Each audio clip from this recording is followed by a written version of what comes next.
Hi there, I'm Jen LaBuz, and welcome to the Indie Author Addict Podcast. Today we have Sandancer Publications, Tony and Charmain. Welcome to the podcast. How are you doing today? Doing great. How about you? I'm doing okay. So, as I saw, we're talking about your book, Bloodtide today, correct? Correct. So do either one of you or both want to give a brief synopsis to our audience? Want to talk about Bloodtide? You want me to talk? Who wants to talk about it? Bloodtide. Yep. We're going to fight over this. No, There will be blood over Bloodtide. There was on a lot. camera, we got to put a ratings on it, and then people get cranky. So Bloodtide is action adventure. I want to start there. It's almost like a coming of age story in our world. In order to be seen as an adult, you have to leave the safety of the city once. Now, why that's important is because, well, the dead and the undead are real, and they occupy a large portion of the unprotected realm. Okay. So, in order for someone to be seen as an adult, you have to leave the safety of the city to see that, no, this stuff is real. And our lead character, her name is Lyrik Wax, and she's a librarian. She's been living a very peaceful life, dealing with the university library, and she has avoided her coming of age for several years. Until the lead librarian finally says, my friend, I have protected you for as long as I can. You've got to go do the thing. I will set it up for you.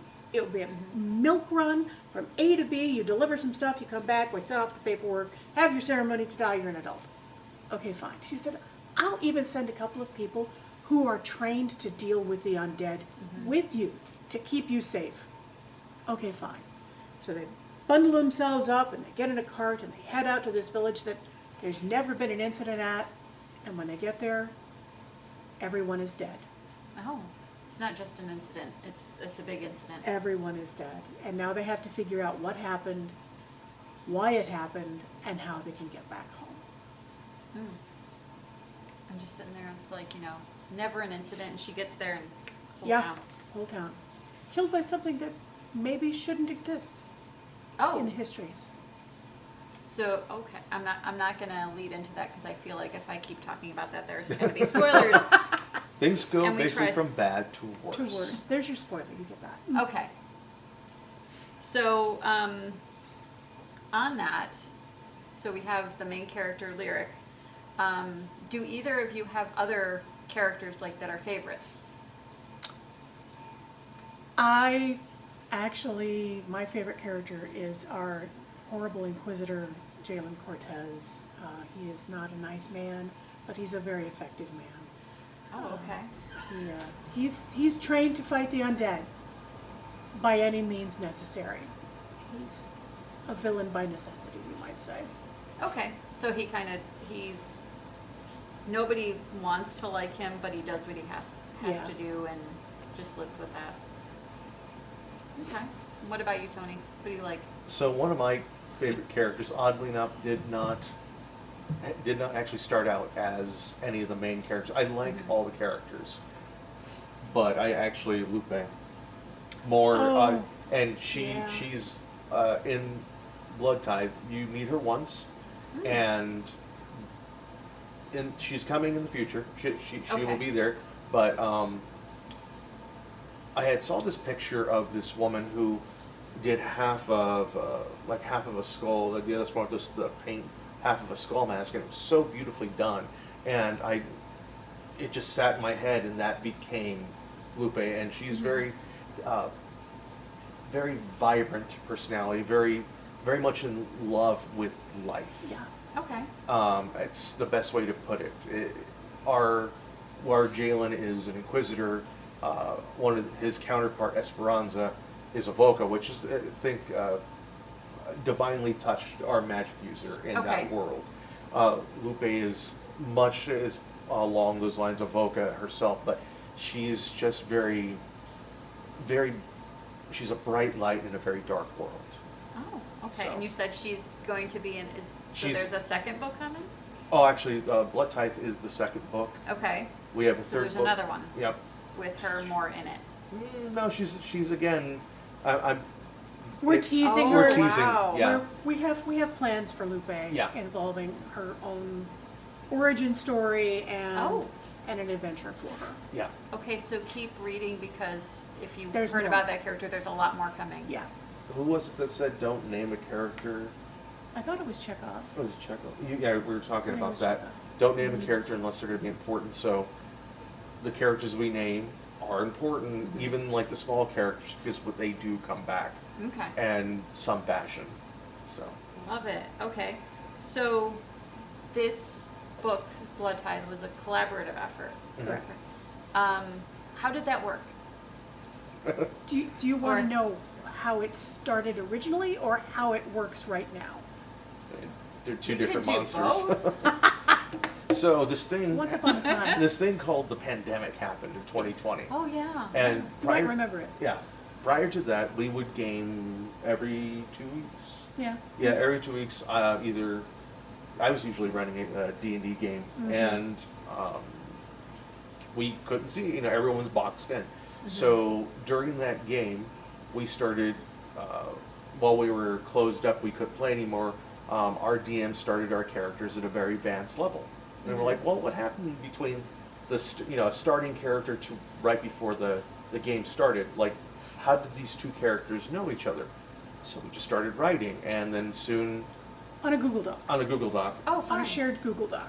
and so it became a 45,000 word document. We're like, let's see how far we could take this. Okay. And then that ended up being our first epic fantasy book. Then we wrote a second one, and then we decided, hey, let's try. Well, epic fantasy is epic, so our It book is. was like 500 pages. It was a lot. Yeah, so we're like, let's try something more condensing, faster, so we can get through, and that's where Gothica came about. And we did the first book, Raise the Dead, and then Bloodtide being the 2nd, and another one on the way. Oh, fun. So yeah, it's essentially we work in a shared Google Doc that we both have access to, and if we're on our phones, we can access it on our phones. And we meet on Thursday nights is our author night, and we go out to dinner and we talk about where we are in the story and where we want to go in the story, and if we hit all the pace marks that we want to hit, or if we want to change anything, and then we go back to our computers, and he writes some, and then I'll flesh it out, and then I'll say, well, I thought we might do this. We'll leave notes in the margins, and we just have a collaborative creative process that way. It's like playing That's tennis. super fun. Yeah, it is. It really is. And there are points where, like, I'll write something out, and she'll like, I need more. I need, Okay. you need I to was like, expand this. Yes, it's like, Yeah. I realize this is in your head, but I need it on the paper, please. Yeah. Oh yeah, no. So there's no mind reading going Oh on. no, Well, no. sometimes, but that's just for us. The readers need to know yeah. what's going on. There are times when I have to make Bibles for Yes. for Oh. her, because, and also for myself, to understand what the problem is. Why can't you read my mind? That's the problem. Yeah. But so It's a I have struggle. everything listed out. So when there's questions coming up about creature evolution, hierarchy of a particular guild, or something, stuff that I just come up with, and then like, oh yeah, remember we talked about that 3 weeks ago? No. What are you talking about? No, we didn't. It was Yeah. all in your head. Do you ever have, this is a random question, do you ever No. have the thing where you're seeing somebody else type on the Google Doc and you're just kind of like watching to see what happens? Oh, Oh yes. yeah, totally. Oh yes, Oh, yeah. absolutely. I'll be sitting there and I'll just like, what is he doing? I've done Where that. is he going with this? And then I you gotta see, get a coffee. I'll be right back. and you Hang see on. the entire thing get striked out and then start again. Yeah, I'm like, oh, okay, so Yeah. he's changed his mind. Yeah. And if listeners, if you don't know that, when you see the little bubble with somebody else's initials, that's the other person doing something. You can kind of, feels like spying on them, you know? Sometimes. You're like, oh, And I it's see like- what they're doing But I here, like but it. they don't know I'm looking at them. Yeah, there'll be times I'll be working on a piece, and then suddenly the little Charmain icon pops up, and I'm like, What are you doing in there? What are you doing? nothing. Writing stuff. Do you ever mess with each other like that? Like, you know, somebody, they're watching you and you're like, I'm just Oh, going yeah, to write that- something Yes, obnoxious yes. right here. Yes, I have to confess, we have done that to Yeah. each other once in a Yeah. while. Yeah. Those are You fun. type in, I see you. Yeah. Or just write something absolutely horrible that would not go with the book, and then My Little Pony shows up, and they're like, why are you writing that? And then there were cookies. That's happily ever after, the end. It's only the second chapter. The end. This could be solved by blah, blah, blah. Don't tell them that. See, okay, it's not just me. That No, feels not good. at all. just a me thing to mess with people on Google Docs. All right, so we talked about Bloodtide. We talked about editing, working together, because this is a new thing on the podcast, is having co-authors talking about their work.